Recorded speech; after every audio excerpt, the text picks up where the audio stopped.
আসসালামু আলাইকুম। আজকের গল্প পুরস্কার, সত্যজিৎ রায়।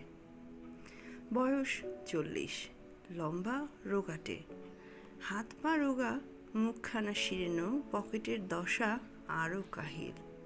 লোকটি একজন শিল্পী। গল্পের সূচনায় তাকে তেপায়া একটি চেয়ারে বসে থাকতে দেখা যাচ্ছে। যেভাবে বসে আছে তাতে মনে হয় নড়াচড়া করবার উদ্যমটুকু পর্যন্ত নেই। ঠোঁট থেকে খুবই বিপজ্জনকভাবে ঝুলছে একটা আধখানা সিগারেট, হাতে একখানা বই। লোকটির তাবৎ মনোভাব মনে হচ্ছে ওই বইখানাতেই নিবদ্ধ। এই যে দৃশ্য, এর মধ্যে অস্বাভাবিক কিছু কারো চোখে পড়বে না। একটু নজর করে দেখলে অবশ্য ভিন্ন কথা। তখন যা দেখা যাবে তার কোনো ব্যাখ্যা নেই। বইখানা উল্টো করে ধরা। এইভাবে কি বই পড়া যায় নাকি? কি ব্যাখ্যা এর? ব্যাখ্যা আর কিছুই নয়। লোকটি আদৌ পড়ছে? এমনকি বইয়ের দিকে চোখই নেই তার। আসলে যাকে মাঝামাঝি দূরত্ব বলা যায়, সেই রকম একটা ব্যবধান থেকে লোকটি ওই বইয়ের দিকে তাকিয়ে আছে মাত্র। চোখের দৃষ্টি শূন্য। তার মানে লোকটি কিছু ভাবছে। সত্যিই তাই। ওর মাথায় রয়েছে একটা প্রদর্শনীর চিন্তা। আজ সকালেই কাগজে বেরিয়েছে এই প্রদর্শনীর খবর।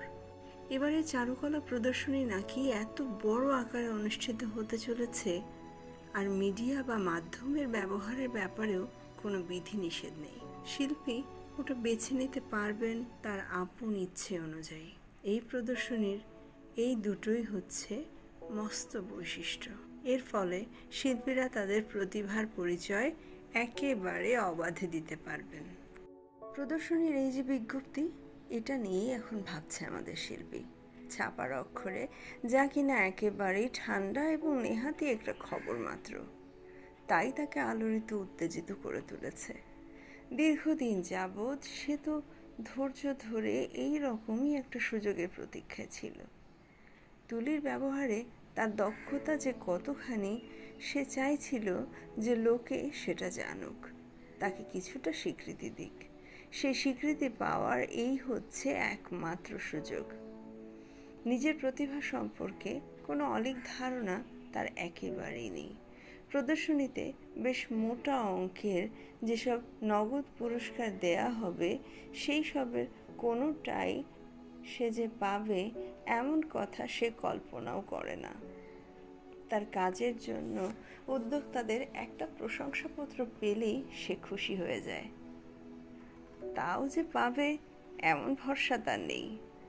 কিন্তু তবু সে চাইছে যে প্রদর্শনীতে তার ছবি টাঙানো হোক, লোকে তার কাজ দেখুক। তাছাড়া ভেতরে ভেতরে একটা আশা যে নেই তাও হয়তো নয়। বলা তো যায় না, শিল্প প্রদর্শনী নিয়ে কাগজে কাগজে যেসব লেখা বেরোয় তাতে তার কাজের একটা উল্লেখ হয়তো থাকতেও পারে।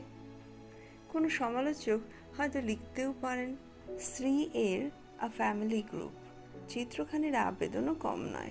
তার কম্পোজিশন চিত্রকর্ষক, রঙের নির্বাচনেও বেশ মুন্সিয়ানার ছাপ রয়েছে, ইত্যাদি ইত্যাদি। শরীরে আলস্য, হাতের মধ্যে উল্টে ধরা বই। লোকটি এখন চিন্তামগ্ন। কি হবে তার ছবির বিষয়বস্তু, তাই নিয়েই সে ভাবছে। শিল্পের ব্যাপারে যদি তার কোনো ব্যক্তিগত পছন্দ অপছন্দ থেকেই থাকে, তো বলবো যে সে রিয়েলিজম বা বাস্তবতার অনুরাগী। যা বাস্তব তার সঙ্গে সে একেবারে আঠার মতো সেটে থাকে। প্রকৃতিকে ভেঙে চুরে বিকৃত করে দেখানোই তো আধুনিক শিল্পের রীতি হয়ে দাঁড়িয়েছে। কিন্তু তার সৌন্দর্যবোধ তাতে পীড়িত হয়।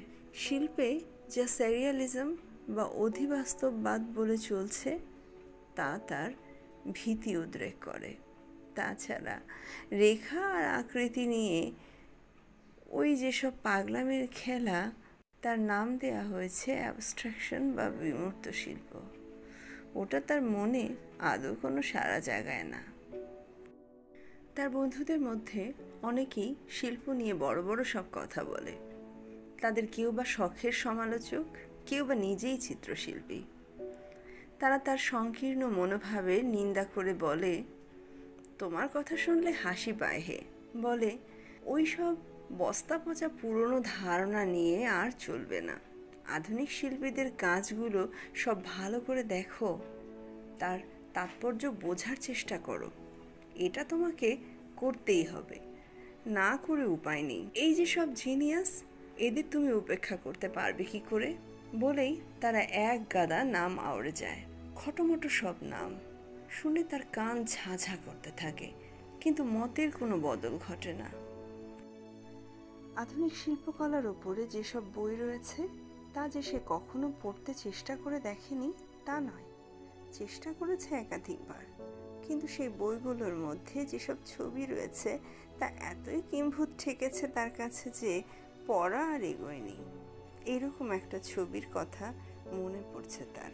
ছবিখানা দেখে মনে হয়েছিল কাঁচা হাতে কেউ নিয়ানডার্থাল বা পুরোপলীয় যুগের এমন এক আদি মানবীর ছবি এঁকেছে যার সম্ভবত গোদ হয়ে থাকবে। সেই সঙ্গে তার গলাটা একেবারে জিরাফের মতো লম্বা। অথচ এই ছবির নাম কি দেয়া হয়েছে? না, আদর্শ নারী। ভাবা যায়? তার মনে হয়েছিল এর চেয়ে অদ্ভুত রসিকতা আর কিছুই হতে পারে না। পরদিনই সে ছবি আঁকতে লেগে যায়। ওয়াটার কালারে সে সিদ্ধহস্ত। এটাও সে ওয়াটার কালারেই আঁকবে। ছবির বিষয়বস্তু কি হবে? অনেক ভেবে চিন্তে আগের দিন সন্ধ্যাতেই সে তা ঠিক করে ফেলেছিল। শেক্সপিয়ারের নাটকের যেসব দৃশ্য তার প্রিয়, এটা হবে তারই একটি চিত্ররূপ। ঘুমন্ত অবস্থায় লেডি ম্যাকবেথ হাঁটছেন, এই হবে তার ছবি। ছবির নাম হবে দ্য সমন্যাম্বুলিস্ট, অর্থাৎ স্বপ্নচারিণী। ছবি আঁকার ব্যাপারে এখনকার মতো উৎসাহ সে এর আগে কখনো পায়নি। আলাদা একটা কাগজের ওপর তুলি দিয়ে হরেক রকম রং মেলাতে মেলাতে সে দেখে নিচ্ছে যে ঠিক কোন কোন রঙের মিশ্রণ তার ছবির পক্ষে জুৎসই হবে। রঙের ব্যাপারটা ঠিক হয়ে যাওয়ার পর সে আসল কাজ হাতে নিল। এটা যে তার একটা সেরা ছবি হবে তাতে কোনোই সন্দেহ নেই। ছবিটা শেষ করতে মোট 10 দিন সময় লাগলো। নোংরা মলিন ছোট্ট যে ঘরখানাটিকে সে তার স্টুডিও হিসেবে ব্যবহার করে, এর মধ্যে সেই ঘর ছেড়ে তাকে বড় একটা বেরোতে হয়নি। এই প্রথম সে তার মন প্রাণ একেবারে ঢেলে দিয়েছে একটি ছবির মধ্যে।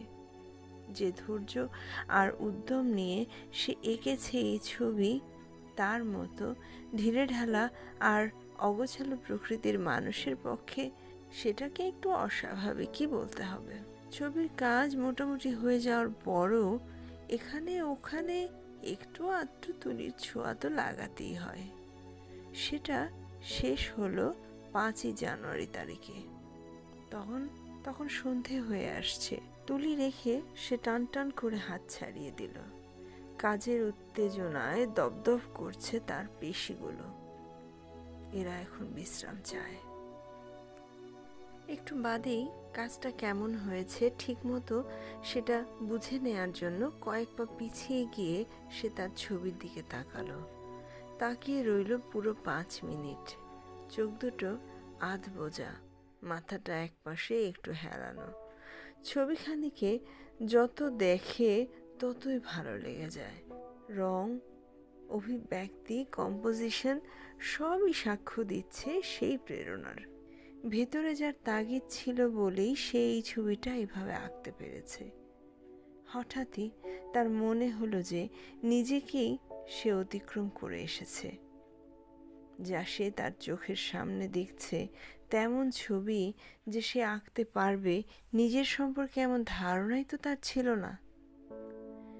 এখন সে দারুণ তৃপ্ত।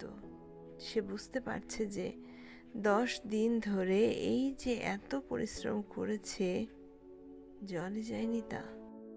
কিন্তু নিজের সৃষ্টি নিয়ে আত্মতৃপ্ত হয়ে বসে থাকার মতো সময় তো নেই। প্রদর্শনীতে ছবি পাঠাবার আজই শেষ দিন। আজ রাত্রিরেই সে তার ছবি ডাকে পাঠিয়ে দেবে। নিজের ছবিতে সে যা দেখেছে সমালোচকদেরও সেটা দেখা চাই। আসলে তাদের দেখাটাই তো বেশি জরুরি। ইজেল থেকে ছবিখানা সে নামিয়ে রাখলো। তারপর খোঁজে লেগে গেল সুতো আর মোড়কের কাগজের। ডাকঘর থেকে সে যখন বেরিয়ে এলো তার চোখ তখন টনটন করছে, রগও দপদপ করছে। যা পরিশ্রম গেল তাতে তো এমনটা হতেই পারে। পা দুটো যেন পাথরের মতো ভারী হয়ে গেছে। ধীরে ধীরে পা ফেলে হাঁটতে লাগলো। শহরের যে অংশটা একটু নির্জন ফাঁকা, এখন সে সেইখানে যাবে। তার এখন একটু খোলা হাওয়ায় শ্বাস নেওয়া প্রয়োজন। সন্ধ্যার সময় সুস্থ বোধ করলো সে। ঘণ্টাখানেক বাদে যখন ঘরে ফিরল তখন তার ক্লান্তি অনেকটা কেটে গেছে। পরদিন সকালে মনে হলো ক্লান্তির শেষ রেশটুকুও আর নেই। সে এখন একেবারে টাটকা তাজা একটা মানুষ। ব্রেকফাস্ট করতে করতে কাগজ পড়ছিল সে। সেই সময় সোসাইটি অফ ফাইন আর্টসের ছোট্ট একটি বিজ্ঞপ্তি তার চোখে পড়ে। সোসাইটি জানাচ্ছে যে প্রদর্শনীতে এবারে প্রচুর ছবি এসেছে। এবারকার প্রদর্শনী যে দারুণ সফল হবে তাতে কোনো সন্দেহ নেই। একবার তার মনে হলো এবারে স্টুডিওটাকে একটু পরিষ্কার পরিচ্ছন্ন করা দরকার। এত জঞ্জাল জমে গেছে যে এসব সাফ না করলেই নয়। তারপরেই আবার আলস্য তাকে পেয়ে বসলো। বসে বসে সে ভাবতে লাগলো উঠবে কি উঠবে না। শেষ পর্যন্ত তার মনে হলো সাফসুতরোর কাজটা পরে করলেও চলবে। সেদিন সে যখন ফের তার স্টুডিওয় গিয়ে ঢুকলো তখন সন্ধে উতরে গেছে, ঘর অন্ধকার। তারই মধ্যে হাতড়ে হাতড়ে সে সুইচ টিপে আলো জ্বালল। স্টুডিওটা একেবারে যাচ্ছে তাই রকমের অগোছালো হয়ে আছে। এখানে ওখানে পড়ে আছে রঙের টিউব। তুলিগুলো যেন কোনটা কোথায় ছড়িয়ে রয়েছে তা ঠিক ঠিকানা নেই। তাড়াতাড়ি কাজ করতে হয়েছে তো, তাই যেখানে যেটা রাখার কথা সেখানে সেটা রাখিনি। মেঝের ওপর ছেঁড়া ন্যাকড়া আর কাগজের ডাই। স্টুডিওর এই বিশৃঙ্খল অবস্থা দেখতে দেখতে হঠাৎ একখানা কাগজের ওপর চোখ পড়ল তার। ইজেলের ঠিক নিচেই কাগজখানা পড়ে আছে। বুকটা হঠাৎ ধক করে উঠল। এটা তার চেনা কাগজ। নিচু হয়ে কাগজখানা সে তুলতে নিল। তারপরেই যেন অন্ধকার হয়ে গেল গোটা পৃথিবী। ইজেলটাকে আঁকড়ে ধরে নিজেকে কোনো মতে সে সামলে নিল। হাতের মধ্যে যে কাগজখানা আঁকড়ে ধরে রয়েছে সেটা তো সামান্য একখানা কাগজ মাত্র নয়, সেটাই যে তার সেরা ছবি, দ্য সমন্যাম্বুলিস্ট, স্বপ্নচারিণী। এত পরিশ্রম করে এত যত্ন নিয়ে যার ছবি সে এঁকেছে সেই লেডি ম্যাকবেথ এখন তার ঘুমন্ত ভাষাহীন কাচের মতো চোখে তার দিকে তাকিয়ে আছেন। ওই চোখ দুটিও তো তারই দেওয়া। বিস্ময়ের প্রাথমিক প্রবল ধাক্কাটা কেটে যেতেই একটা ভয়ঙ্কর হতাশায় সে ডুবে গেল। গণ্ডগোল যে কোথায় হয়েছে সেটা বুঝতে তার বিশেষ সময় লাগেনি। এবারও তার অন্যমনস্কতায় তাকে ডুবিয়েছে। তার জীবনে এ তো নতুন কিছু নয়। অতীতেও একাধিকবার এমন ঘটনা ঘটেছে তার জীবনে। তবে কিনা সে অন্যমনস্কতার পরিণাম বড়জোর হাসির খোরাক জোগাত। কখনো এমন সর্বনাশ তার ফলে ঘটেনি। এবারে সেই সর্বনাশটাই ঘটল, নিদারুণ নিষ্ঠুর সর্বনাশ। মনে হলো প্রবল একটা গ্লানি যেন তার ভেতর থেকে উঠে আসছে। সে ভীষণ অসুস্থ বোধ করছে। কমিটির হাতে কি পৌঁছে দিয়েছে সে? পার্সেল খুলে একখানা কাগজ, আর সেই সঙ্গে শিল্পী ও ছবির নাম ছাড়া তো আর কিছুই যায়নি। ছবির বদলে স্রেফ একখানা কাগজ পেয়ে তারা নিশ্চয়ই হেসে খুন হচ্ছে। ভাগ্যের নিষ্ঠুর পরিহাস ছাড়া আর কি বা একে বলা যায়। দাঁতে দাঁত ঘষে নিষ্পাপ আক্রোশে সে নিজেকে আর তার ভাগ্যকে বারবার ধিক্কার দিতে লাগলো। ছবিখানাকে কুচি কুচি করে ছিঁড়ে ফেলল সে। ছেঁড়া টুকরোগুলোকে নিক্ষেপ করলো বাজে কাগজের ঝুড়ির মধ্যে। পরের সপ্তাহে সে প্রাণপণ চেষ্টা করতে লাগলো এই বিপর্যয়ের কথা ভুলে যাওয়ার জন্য রং আর তুলি দিয়ে এমন সমস্ত কাজ করতে লাগলো যে ধরনের কাজ সে এর আগে কখনো করেনি। আসলে এ তো আর কিছুই নয়, নিজেকে ভুলিয়ে রাখার চেষ্টা। সে যখন এই চেষ্টা চালিয়ে যাচ্ছে আর বিপর্যয়ের ব্যাপারটা সত্যিই ভুলতে বসেছে, ঠিক তখনই 15ই জানুয়ারি অর্থাৎ প্রদর্শনীর যেদিন উদ্বোধন হবে সেই দিনটিরই সকালে একখানা চিঠি তার কাছে এসে পৌঁছালো। সে তার ব্রেকফাস্ট সেরে নিচ্ছে, এমন সময় চিঠিখানা সে হাতে পায়। নীল রঙের লম্বাটে খাম, তার উপরে পরিষ্কার প্রতীক। কারা এই চিঠি পাঠিয়েছে তা ওই প্রতীক দেখেই বোঝা যায়। চিঠি পাঠিয়েছে সোসাইটি অফ ফাইন আর্টস। খাম খুলে চিঠি বার করবার আগে এক মুহূর্ত সে ভাবল যে চিঠিতে কি থাকতে পারে। তার মনে হলো রহস্যজনক পার্সেলটি সম্পর্কে সোসাইটি নিশ্চয়ই কিছু জানতে চাইছে। সম্ভবত এটা নিয়ম রক্ষার ব্যাপার মাত্র, সোসাইটি যা হামেশা করে থাকে। স্থিরভাবে খামের মধ্যে আঙুল চালিয়ে চিঠিখানা সে বার করে আনলো। চিঠির সূচনা এইরকম: প্রিয় মহাশয়, আমরা আপনাকে সানন্দ অভিনন্দন জানাই, কিন্তু এ তো অবিশ্বাস্য ব্যাপার। নিজের চোখকেই যে বিশ্বাস করতে পারছিল না সে।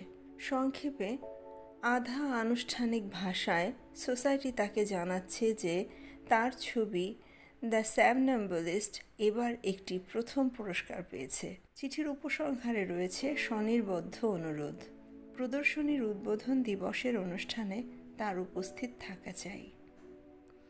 তার মাথা ঘুরছিল, ব্যাপারটা মাথা মুন্ডু সে কিছুই বুঝতে পারছিল না। খুশি হবে কি সে বিভ্রান্ত বোধ করছিল।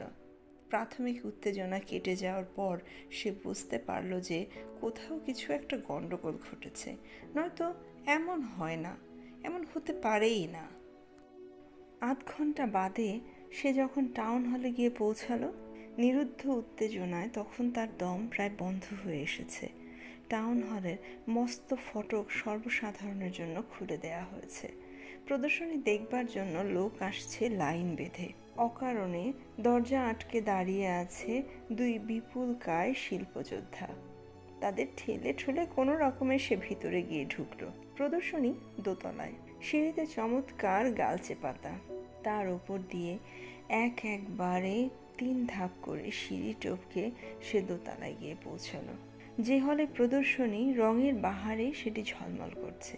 4 দেয়াল জুড়ে নানা আকারের অসংখ্য ছবি।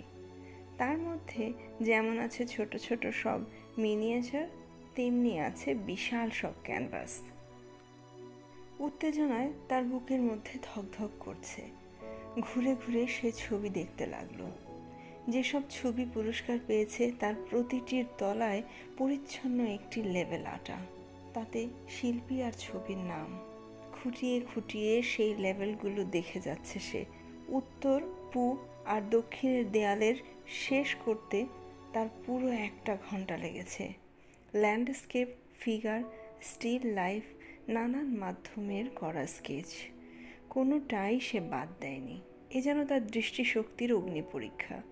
চোখ লাল, ব্যথাও করছে, কিন্তু তা হোক, রহস্যের সমাধান না করে সে ছাড়বে না। সে যখন পশ্চিমের দেয়ালে গিয়ে দাঁড়ালো তখন তার উৎসাহ অবশ্য অনেকটাই ঝিমিয়ে গেছে, কিন্তু সেখানে গিয়ে যা দেখল তাতে তার উৎসাহের যেটুকু যাও বা অবশিষ্ট ছিল তাও আর রইল না। দেয়াল জুড়ে ঝুলছে ভয়াবহ দুঃস্বপ্নের মতো সব ছবি, যার নাম কিনা অবস্ট্রাকশন বা বিমূর্ত শিল্প। প্রথম ছবিটাই প্রথম পুরস্কার পেয়েছে। নেহাতি অনিচ্ছায় প্রায় যন্ত্রের মতো সে ছবিখানার লেবেলের উপরে চোখ রাখল। নামটা চেনা চেনা মনে হয়। আরে, এ তো তারই নাম। আর ছবির নাম, ওটাও তো চেনা, দ্য সমন্যাম্বুলিস্ট। কিন্তু এটা কিসের ছবি? তুলি দিয়ে এই যে রং বেরঙের ছাপ লাগানো হয়েছে, এরই বা অর্থ কী? এরকম কিছু তো সে কশ্চিন কালেও আঁকেনি। একেবারে বিদ্যুৎ চমকের মতোই ব্যাপারটা সে বুঝে গেল। ছবি নয়, এটা সেই কাগজখানা, ছবিতে যে যে রং ব্যবহার করবে তার মিশেল ঠিক করবার আগে এরই ওপরে সে তার তুলি দিয়ে হরেক রঙের ছাপ লাগিয়েছিল। অদ্ভুত এই গল্পটি এখানেই শেষ হলো। নিয়ে আসবো নতুন আরেকটি গল্প। ততক্ষণ সাথেই থাকুন। ধন্যবাদ।